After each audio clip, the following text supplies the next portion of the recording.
Chapter 3 है हमारा metals and non metals.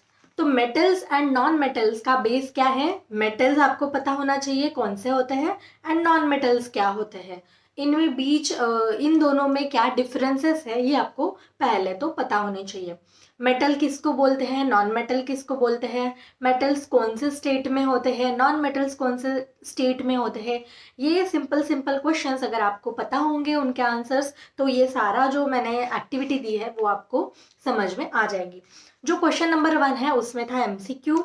Metal के कुछ प्रॉपर्टीज होते हैं, वैसे ही सिमिलर नॉन मेटल के भी कुछ प्रॉपर्टीज होते हैं।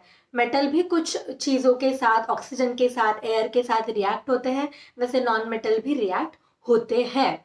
तो मेटल का मैंने पहला क्वेश्चन दिया था, ability of metal to be drawn into wire is called as ductility. वो प्रॉपर्टी को क्या बोलते हैं? डक्टिलिटी। मेटल को हम वायर में बांध सकते हैं, उसकी वायर बना सकते हैं, ठीक है, तो उसे उस प्रॉपर्टी को कहते हैं डक्टिलिटी। और मेटल का हम थिन शीट बना सकते हैं, शीट यानी एक पतरे जैसा बना सकते हैं, उसे हम बोलते हैं मेलाबिलिटी। ये डक्टिलिटी मेलाबिलिटी प्रॉपर्टी आपको इस एक्टिविटी में आएगी आगे। Then which of the following is non metal. आपको कुछ मेटल्स दिए होंगे, एक हाथ दूसरा नॉन मेटल दिया होगा, तो आपको उसमें से मेटल कौन सा है, नॉन मेटल कौन से है, वो पहचानना पड़ता है। तो मैंने सेकेंड क्वेश्चन दिया था विच of the following is non metal, तो नॉन मेटल था कार्बन, क्योंकि कैल्शियम भी मेटल है, जिंक मेटल है, एल्यूमिनियम भी मेटल है। तो मेटल ऐसा है जो, बाकी सारे मेटल्स जो होते हैं वो सॉलिड स्टेट में होते हैं, लेकिन एक मेटल ऐसा है जो एक्सेप्शन है, जो कि लिक्विड स्टेट में होता है, वो है मर्क्यूरी। Okay, Hg। जो हम थर्मामीटर यूज करते हैं वो थर्मामीटर में होता है मर्क्यूरी, वो क्या होता है? Liquid in state, but it is metal. बाकी सारे मेटल्स क्या होते हैं? Solid in state. तो मेटल ऐसे direct free in state nature में फाउंड होता है क्या? नहीं। फ्री स्टेट में नेचर में फाउंड होने वाले मेटल्स है गोल्ड यानी सोना, सिल्वर यानी चांदी, एंड प्लैटिनम। ये जो 2-3 मेटल्स है वो ही हमें डायरेक्टली माइंस में मिल जाते हैं, लेकिन कुछ कुछ मेटल ऐसे हैं जो हमें फ्री नेचर में नहीं मिलते, माइंस में नहीं मिलते, तो हमें क्या करना पड़ता है? उसका ओर मिलता है, जो इम्प्योरिटी के साथ, धूल मिट्टी के साथ मेटल होते हैं, वो हमें सब एक्सट्रैक्ट करके, कॉन्सेंट्रेट करके हमें जो मेटल चाहिए वो हमें कलेक्ट करना पड़ता है, ठीक है। तो क्वेश्चन नंबर 10 मैंने दिया था एमसीक्यू में, brass is an alloy of. ये क्वेश्चन बहुत बार पूछा जाता है, brass and bronze. Brass is an alloy of copper and zinc, and bronze is an alloy of copper and tin. तो ब्रास ब्रॉन्ज का क्वेश्चन आपको पूछा जा सकता है। देन क्वेश्चन नंबर 2 है वेरी शॉर्ट आंसर्स। उसमें मैंने दिया था पहला गैल्वेनाइजेशन। तो गैल्वेनाइजेशन क्या है? It is a method of protecting steel and iron from rusting by coating them with thin layer of zinc. Zinc का एक सिंपल सा लेयर दिया जाता है आयरन पे या स्टील पे, उससे क्या होता है? उसका करोजन होता नहीं है, उसका करोजन प्रिवेंट हो जाता है, ठीक है। उसके बाद मैंने पूछा था 2 मेटल्स बताओ जो फ्री स्टेट में मिलते हैं, तो मैंने अभी बताया आपको फ्री स्टेट में कौन से मेटल मिलते हैं हमें? गोल्ड, सिल्वर, प्लैटिनम जैसे मेटल्स हमें क्या मिलते हैं? फ्री स्टेट में मिल जाते हैं। देन रोस्टिंग एंड कैल्सिनेशन, ये जो 2-3 टर्म्स है ये भी आपको ध्यान में रखनी है। रोस्टिंग में क्या होता है? Sulphide ores converted into oxide ores, मतलब zinc sulphide converted into zinc oxide by heating strongly in the presence of excess of air. By heating strongly in presence of air it is called as roasting. और उसके साथ क्या देना है आपको? उसके साथ आपको उसकी इक्वेशन भी देनी पड़ेगी। Then define minerals, the elements और compounds which occur naturally in the earth crust, मतलब माइन में हमें जो मिलते हैं उन्हें कहते हैं मिनरल।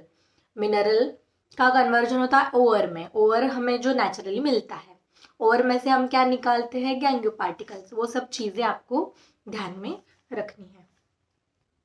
मिनरल्स क्या होते हैं? द एलिमेंट्स और compounds which occur in nature in the earth crust is called as minerals. Okay, ये सब चीजें आपको ध्यान में रखनी है। बाद में डिफरेंस आपको पूछा जा सकता है, difference of metal and non metal. तो मेटल्स के प्रॉपर्टीज एक साइड लिखने हैं और दूसरी साइड क्या लिखना है आपको, नॉन मेटल्स के प्रॉपर्टीज। मेटल्स के प्रॉपर्टीज जो है उसके अपोजिट क्या है, नॉन मेटल्स के प्रॉपर्टीज। तो मेटल्स क्या होते हैं, सॉलिड एट रूम टेम्परेचर, मतलब अब कोई स्टील का जो पाइप है समझो, या स्टील के कुछ बर्तन है, वो रूम टेम्परेचर में, मतलब नॉर्मल टेम्परेचर में क्या होते हैं, स्टील के सॉलिड होते हैं। ओके, रूम टेम्परेचर पे सॉलिड होते हैं। अगर हम उसे हीट देंगे, मतलब उसका टेम्परेचर बढ़ाएंगे, तो क्या हो जाएगा, लिक्विड स्टेट में चले जाएंगे या गैसेस फॉर्म में चले जाएंगे। लेकिन रूम टेम्परेचर पे जो मेटल लिक्विड स्टेट में होता है वो बस एक ही है, वो है मर्क्यूरी। Okay, Hg। तो उसके अपोजिट आपको नॉन मेटल में लिखना है, non metal present in 3 state, solids, liquids and gases. Non metal तीनों स्टेट्स में होते हैं। Metals are good conductor of heat and electricity, while non-metals are poor conductor or bad conductor of heat and electricity. Metals मतलब heat and electricity conduct करते हैं, non-metals नहीं करते हैं, ये बस आपको लिखना है। Then metals are malleable, non-metals are non-malleable. Malleable मतलब malleability, this is the property of in which metal can be drawn into thin shades. Okay, then metals are ductile, non-metals are not ductile. Metals are ductile, non metals are not ductile. ऐसे 3-4 points आपको इसमें लिखने हैं। बाद में आया था what is aqua regia, question number 4, question 2 का क्वेश्चन नंबर 4। एक्वारेजिया क्या होता है, ये जो एक्वारेजिया होता है गोल्ड एंड सिल्वर, प्लैटिनम जैसे हार्ड मेटल्स को मेल्ट करने के लिए यूज किया जाता है, and it is freshly prepared solution of HCl and HNO3। मतलब hydrochloric acid and nitric acid, ये दोनों का जो प्रपोर्शन है वो फिक्स होता है, वो है 3:1। ओके, HCl एंड HNO3, और ये फ्रेशली बनाया जाता है और तुरंत यूज किया जाता है। वो स्टोर करके हम बहुत दिन तक नहीं रख सकते। और it can dissolve gold even though neither of this acid can do so alone. मतलब HCl जो है वो अलोन अकेला गोल्ड को डिजॉल्व नहीं करेगा, HNO3 अकेला गोल्ड को डिजॉल्व नहीं करेगा, लेकिन ये दोनों का अगर हम एक्वारेजिया बना दे तो ये गोल्ड को डिजॉल्व कर देता है। तो aqua regia is highly करोजिव fuming fluid, fuming और हाईली करेजिव, बहुत डिस्ट्रक्टिव होता है, तो ये आपको ध्यान में रखना है। आयोनिक कंपाउंड का मेल्टिंग पॉइंट हाई क्यों होता है, तो ionic compound have considerable amount of energy required to break the strong inner ionic attraction. NaCl ये आयोनिक कंपाउंड है एक, तो Na+Cl- दोनों के बीच में स्ट्रॉन्ग फोर्स ऑफ अट्रैक्शन होता है। ठीक है, तो ये force of attraction makes ionic bond. तो ये आयोनिक बॉन्ड इतना स्ट्रॉन्ग हो जाता है कि ये स्ट्रॉन्ग बॉन्ड जब मेल्ट करते हैं हम आयन को, तो इसे ब्रेक होने में क्या लगता है, टाइम लगता है। तो इसीलिए आयोनिक कंपाउंड का मेल्टिंग या बॉइलिंग पॉइंट क्या होता है, हाई होता है, यानी ज्यादा होता है। तो ये सब चीजें आपको ध्यान में रखनी है। लॉन्ग आंसर क्वेश्चन में मैंने करोजन का दिया था, करोजन आपको आया ही होगा। करोजन क्या है, decay of destruction of metal when expose to moisture. Okay, rusting of iron, iron ऐसे ही छोड़ दो खुले हवा में तो उसको क्या हो जाता है, पूरा गन जाता है वो, तो उसे कहता है रस्टिंग ऑफ आयन। तो उसे कैसे प्रिवेंट करें, पेंट करके रखो आयन को हम पेंट करके ऑयलिंग करके रख सकते हैं, तो इसके वजह से वो क्या नहीं होगा, उसका कोरोजन क्या होगा, प्रिवेंट होगा। तो ये सब चीजें इस लेसन में मेटल्स एंड नॉन मेटल्स में आपको ध्यान में रखनी है।